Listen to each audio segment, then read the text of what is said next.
Իսկ այսօր ես որոշել եմ խոսել 10 բաների մասին, որոնք արգելված են Գերմանիայում, եւ այսպես սիրելիներ գնացինք։ Առաջինը, եթե դուք եկել եք Գերմանիա,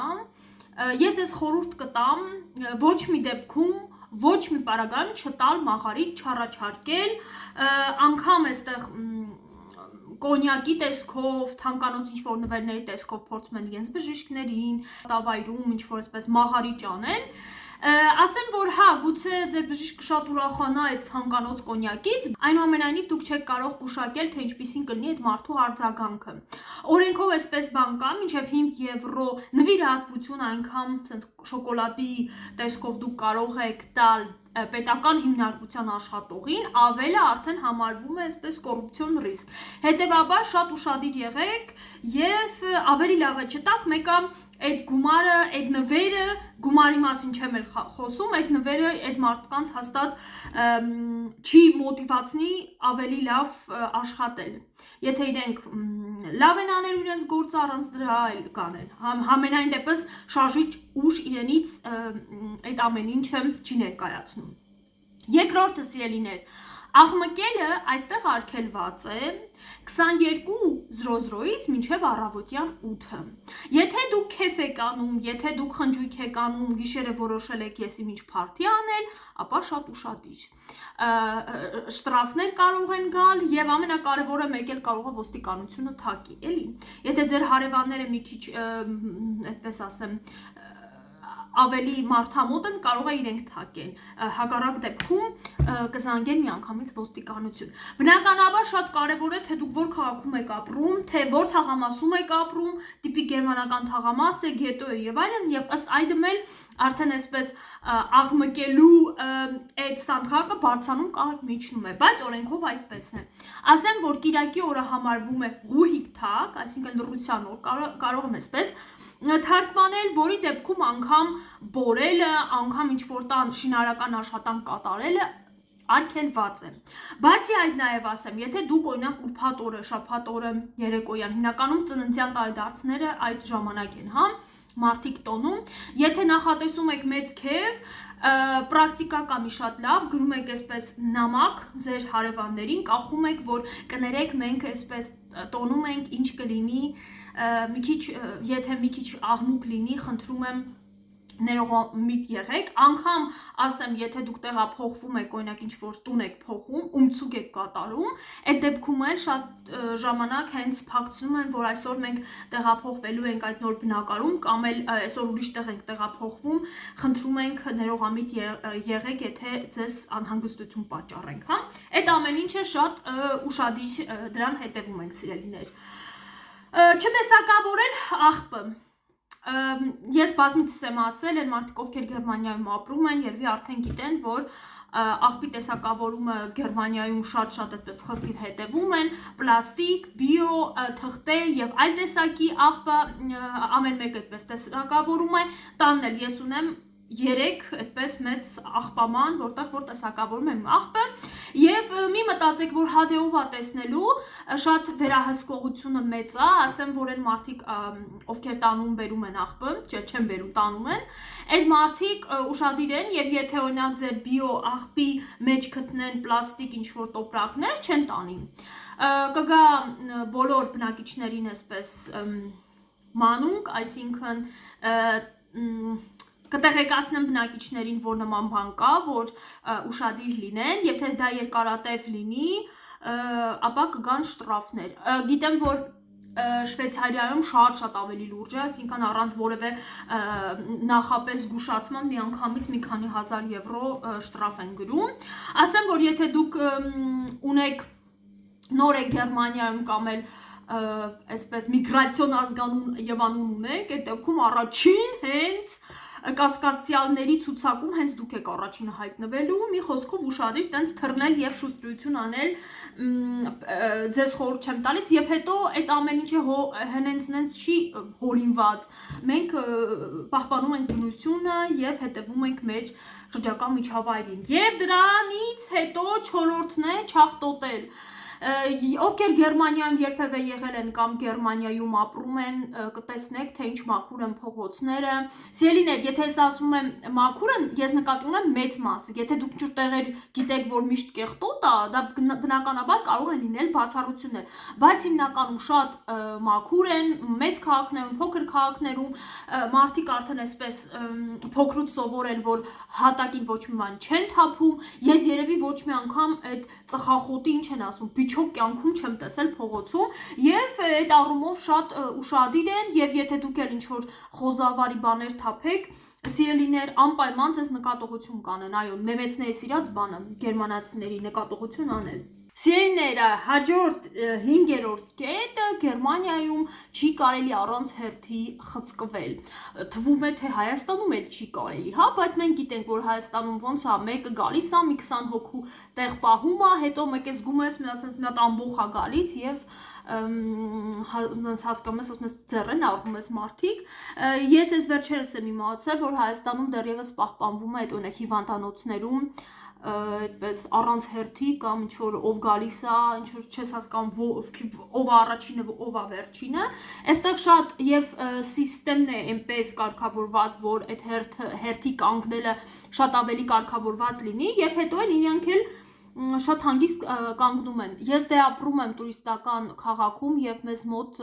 այսպես ձկան հետաքրքիր բրոչեններ են, տենց փոքրիկ բուտկաներ կան տուրիստական, որտեղ վաճառում են, շատ համեղ է եւ շատ հայտնի այդ բուտկաներից օրինակ մեկում, երբ որ ամեն օր չեն էլի աշխատում, կամ այնուամենայնիվ այդ ամառվա սեզոնին են թեժ աշխատում, չեք պատկերացնում այդ բուտկայի մոտ տենց մի 100 հոգի կանգնում է, իսկապես, այնա վերջերս որ ես գնացել եմ եւ մի ժամ տենց սպասել եմ մինչեւ իմ հերթը կա։ Ոչ ոք ոչ մեկ տենց հերթի մեջ չի ճվճվում եւ այդ առումով ուշադիր եղեք եւ դուք էլ պահպանեք հերթը։ 6-րդ կետ. Գերմանիայում չի կարելի խախտել երթևեկության կանոնները, կարմիր լույսի տակ անցնել եւ Գերմանիայում այդ առումով գործում է հանրային վերահսկողություն։ Դե հա, դուք էլ կասեք Հայաստանում էլ երթևեկության կանոնները չի կարելի խախտել, հա, բայց դե գիտենք, որ Հայաստանում ոչ թե հանրային հսկողությունն է, այլ ամեն մի քայլափոխին ոստիկաններ են եւ կամերաներ են։ Գերմանիայում շատ պատահական դուք կտեսնեք ճանապարհային ոստիկանների եւ շատ իսկապես հազվադեպ, օրինակ մենք շատ ենք երթևեկում տարբեր քաղաքներով 400 կիլոմետր կարող ենք անցնել եւ ճանապարհին այդպես ոչ մի անգամ չի հանդիպել անկեղծ ասած, նույնը կամերաների մասին է,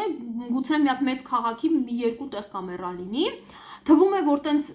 վերահսկողություն չկա, բա ոնց էլ մարդիկ այդպես պահում կանոնները, պարզապես այդպես սովորել են եւ այդ հանրային վերահսկողությունը կա, ինչն է հետաքրքիր, որ այսքան ժամանակ 5-6 տարվա մեջ երևի ես 2 անգամ տեսել եմ ճանապարհային այդպես պատահար, թե ոչ, թիվը իսկապես շատ քիչ է, ընդ որում հաշվի առնելով, որ կան ավտոբաններ, որտեղ որ արագությունը անսահմանափակ է։ 7-րդը Գերմանիայում արգելված է նացիստական Գերմանիայի հետ կապված յուրաքանչյուր ատրիբուտիկա, այդ թվում նաև Հիտլերի անունը տալ, սվաստիկաներ եւ այլն, եւ եթե դուք օրինակ չեմ սվաստիկա բերեք օթանավում, դա հետո պարզեն եւ այլն, մեծ տուգանքներ են, դրա համար բնականաբար չկան ոչ մի թանգարաններ, որոնք նվիրված են նացիստական Գերմանիային, DDR-ի նկան։ Հիտլերի գրքերն են նույնպես արգելված, այնտեղ Minecraft-ա թե Minecraft-ը, չեմ հիշում, կարծեմ տենց մի հատ գիրք ուներ Հիտլերը եւ ես վերջերս մեկի մոտ Facebook-ում տեսա, որ դրա թարգմանությունը հայերեն կա, այդ մարդը առե ոգևորված մի տենց Facebook-ում ճպցրել էր թե այ մարդ։ Մեկ ինձ թվում է, որ ես մեր Facebook-ն եմ նայում, ոնց որ ես մի ուրիշ իրականության մեջ լինեմ, Հայաստանի ժողովուրդը մի ուրիշ, գուցե եւ այդպես է սիրելիներ։ 8-րդը անցնում ենք իմ սիրած թեմաներին։ Գերմանիայում արգելված է դուրս շպրտել ընտանեկան կենդանիներին, պարզապես տանել կորցնել եւ կարճ ասած դուրս շպրտել, հա։ Այսինքն այն պրակտիկան ցավոք եւ ցավալի եւ շատ բացասական պրակտիկան, որը Հայաստանում կա, որ մեր շանը վերցնենք, տանենք եսի միտեղ բաց թողենք, վերջ, չկա շուն, չկան խնդիրներ, նման դեպքերում սիրելիներ Գերմանիայում մեծ տուգանքներ են, կենդանիները հիմնականում չիպավորված են եւ շատ հեշտությամբ ձեզ կգտնեն սիրելիներ։ Եվ հանրության կողմից էլ դա բացասական է ահավոր ընկալված եւ ըստեղ էլ Ամեն տեսակի մարդ էլ կա, բայց հիմնականում կենթանի վերցում են մարդիկ, ովքեր որ գիտակցում են, այլ ոչ թե Հայաստանում շատ շատերը կան, հա, վերցնում են անգամ ցեղատեսական ինչ-որ թանկշուն, մի երկու ինստագրամյան նկար են անում, մեկ էլ դուրս են շպրտում։ Բնականաբար նման մարդկանց ես մաղթում եմ այրվել դժոխքի կրակներում, սիրելիներ, եւ շատ լավ է, որ մեծ շտրաֆներ են, ես լինեի